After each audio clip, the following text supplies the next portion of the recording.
Hello YouTube, this is Neon. I am going to be sharing compassionate listening. This is part 5 of my series.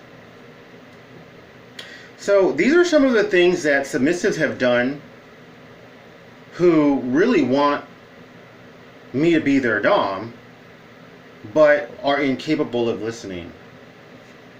I'm on SSI, I struggle with mental illness, and I know that because most submissives, most people into dominant and submission, they're middle class, upper middle class, even wealthy. I've had executives, I've had people who run their own businesses, teachers. This has been most of the submissives who I've come across.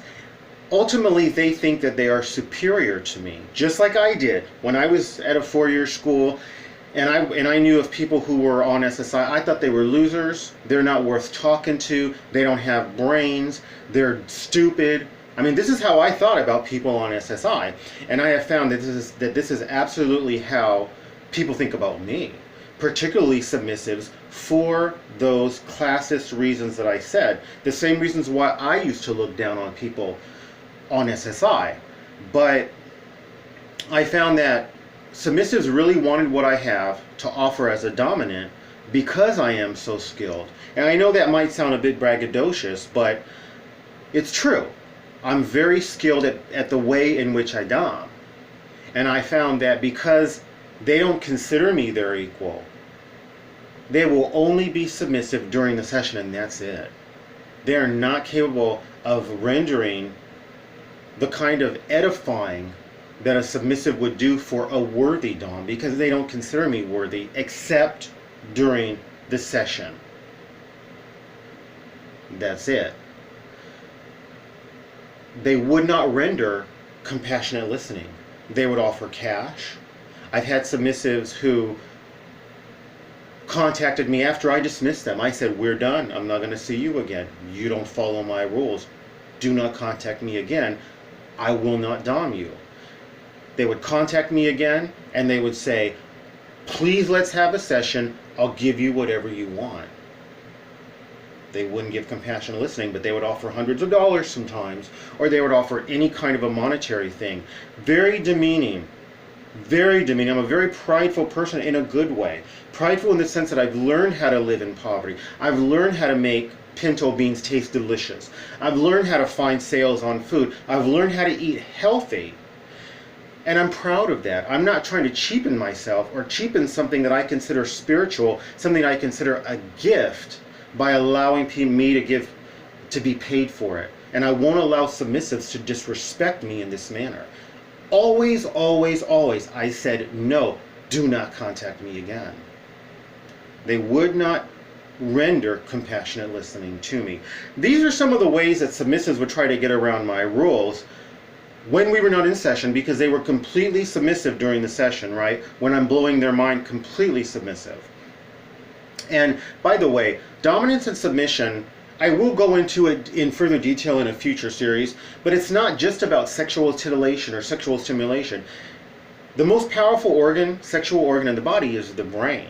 So for me, dominance and submission, it's so much more about stimulating the brain, about having a brain orgasm, which I know what that's like because I also have worked as a submissive or whatever. I'm interested in the submissive part as well. I'm more interested in the dom part, but I've taken on doms. I know what it's like to have a brain orgasm, and it's surreal. It's surreal. So it's more about blowing someone's mind, blowing someone's emotions, someone's psychology, someone's psyche, someone's heart. So I just wanted to throw that out there. So some of the things that submissives would do to get around compassionate listening and rendering me the respect that a worthy dom deserves is, a lot of times they would listen. Always at the beginning, submissives would be good listeners, but within 3 or 4 meetings they could no longer listen. Them having me as a permanent dom just wasn't enough for them to discipline themselves and learn compassionate listening. So they would wait a week later, 2 weeks later, a month later to try to give me advice, and they would give me an anecdote or a story or advice that was about something I had told them before, because they had to let me know what the solution to my problem was. Their offering of the solution, their solution was almost always factually incorrect. I already knew what the solution was because I've read so many books. What I've lacked, and really what I lack today, is a person that I can talk to. They would wait to the future to give the advice. They would give anecdotes. Oh no, I'm not interjecting my thoughts, but I would tell them a situation. They would tell me a parallel situation either from their life. That situation would have a solution to it, or they would tell me an exact or almost exact situation from someone else's life, and that situation would have the solution to it. They were trying to be slick and still giving me advice and the solutions to my problems. Compassionate listening is not about giving advice, it's about listening. Many would feel sorry for me. I remember one guy, he was one of the few people that I made contact with after I had a mental breakdown about 4 or 5 years ago. And I thought, well, this guy's always there for me when I call him. I didn't have anywhere to go for Thanksgiving. He brought me a Thanksgiving dinner, and I asked him for it. And I thought, wow, this guy must think I'm pretty cool. I wonder why, he's so nice to me. And I thought that he thought I was a pretty cool guy.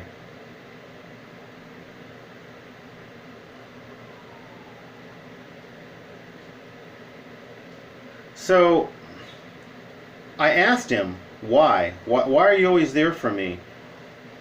In part also as well because he listened to me compassionately. And I thought, this guy's kind of exceptional. Well, what he told me was that, well, you told me all these things that you've been through and how hard your life has been, and I really felt sorry for you. So that's why I'm trying to be a good friend to you, and I'm trying to be there for you whenever you call me. Tell me who on this planet wants someone to be helpful to them because they feel sorry for them or they feel pity for them. That is demeaning and it's belittling. I cut off all contact with him. This was someone who I thought could compassionately listen, and even though he never really offered advice or his opinion, he simply did it in a nonverbal way. He felt sorry for me, and he was going to be as good a friend as he could be because he felt sorry for me. I don't want that. I don't want anybody to feel sorry for me. I've struggled financially, and I'm so proud of being able to get by. Sometimes I get by with shoes that got holes in them, clothes that got holes in them, but I get by. We live in Southern California. It's never cold, not even during the winter, so it's not like having holey clothes is a big deal. It's not. But with submissives, if I offered just casually that I'm proud that I'll go around with clothes that have holes in them, and if people look down on me, I don't care. Or I know that one day I'll have money and I'll be able to afford cologne. I haven't worn cologne in like 10 years. I haven't been able to afford it. Many of these submissives who didn't offer advice and appeared to be listening, they would go and try to buy me clothes, or they would go and try to buy me cologne. I'm like, why are you offering stuff? That's not compassionate listening. Compassionate listening doesn't go and assume, I want you to buy me stuff. I never accept gifts. I never accept gifts. They never come without strings attached. I do not accept gifts. Some people, instead of compassionately listening, like I said, they would become a wall. They could not listen, and so they would just shut down. Very frightening. I mean, it's like as if I'm talking to this door. Hi, door, how are you? Well, I know you can answer me back, but hopefully you're doing fine. I love you. Mwah. Okay, sorry. But they would become like doors, and it's really disturbing to watch someone just completely shut down because they can't interject and they don't know how to listen.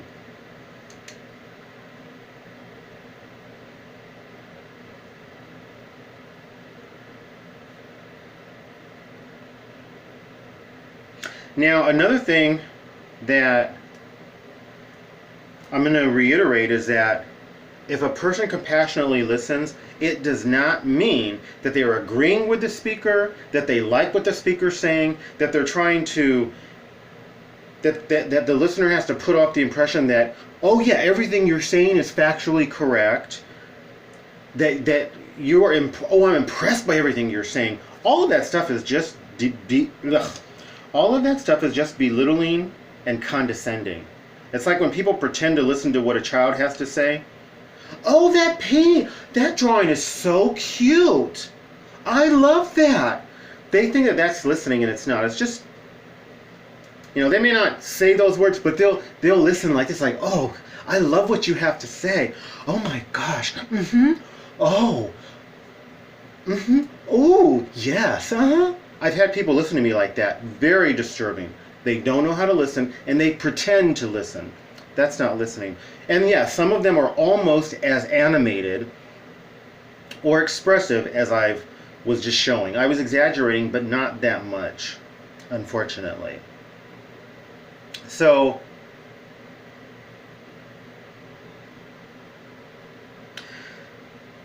not hearing, listening,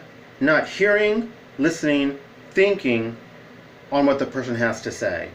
Most times when people are speaking, we are thinking about our thoughts about what they're saying, and we're thinking about how we would like to interrupt with our thoughts about what they have to say. It's not listening. Just a few techniques that I use when I do compassionate listening. One of them is that I will repeat every word that the person is saying in my mind. That helps me to get rid of my thoughts, because I'm as human as everybody else. I just want to interrupt and show them how smart I am with the things that I have to say. It's taken years. It's taken having a huge dream for me to begin to discipline myself when it comes to listening. But I will repeat everything that they have to say in my mind, and that helps keep me focused on what they're saying. Particularly, this applies when what they're saying is really important, or they're sharing future plans that are important to them, or they're maybe sharing trauma. I will do that. There's times when, in so doing, as they're talking, I'm repeating in my mind what they're saying, but my lips are moving. And this woman, she told me, as I vaguely remember, okay, this is vague, but she said something like, "You're repeating everything that I'm saying with your lips." And I was like, yeah, I'm thinking, yeah, in my mind I'm repeating what you're saying. She's like, "Your lips are moving and you're saying what I'm saying. That's really weird." So I've learned not to move my lips to what they're saying, because that can be disturbing. Another thing that I do is I will visualize myself sending and receiving love from the person who is speaking. As I do that, that's another skill that helps me to focus on what they're saying. There's many other skills, I'm sure, on how to listen. How to reel oneself in and get oneself to listen compassionately. It takes a lot of work. For a lot of people who don't have big dreams or goals, they're not going to do this. They're not going to do this. And I'm going to talk about the pitfalls in part 6, if not part 7, of this talk. If you like this video, please like, subscribe, share, comment commercials, recommend my videos. Do one or more of those things. Thank you. Best wishes.